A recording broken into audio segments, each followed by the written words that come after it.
Hani benim mor menekşem, hani benim nazlı eşim, nerede kaldı aşk güneşim? Nasıl beni yaktı geçti, nasıl beni yaktı geçti. Sevenlerin ümidi yok, sevilenler güldürmezse kara sevdanın sonu yok. Sevdalar dile gelmezse, sevenlerin ümidi yok, sevilenler güldürmezse kara sevdanın sonu yok. Sevdalar dile gelmezse. Bu böyle değil, böyle kalsın. Sevenler seveni alsın. Mutluluk tablosu neymiş? Kader bizi bize yazsın.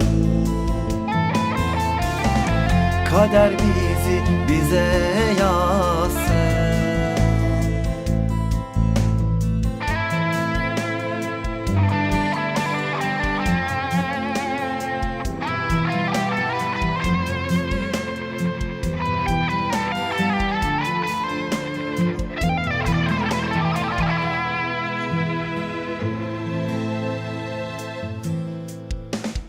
Gül bahçemin gülü nerede?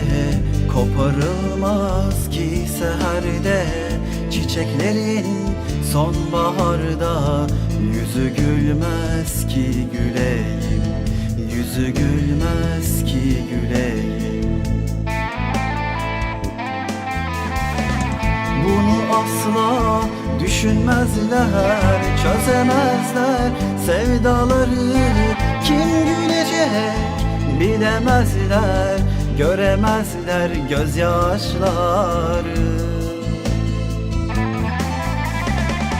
Bunu asla düşünmezler, çözemezler sevdaları.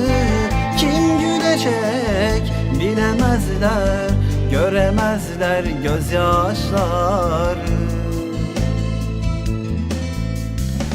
Bırakın Allah neylerse, güzel eyler bir kaderse. Buna inanmak zor değil, kader haktan bilinirse.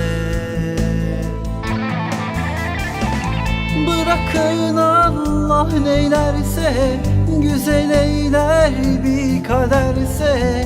Buna inanmak zor değil, kader haktan bilinirse.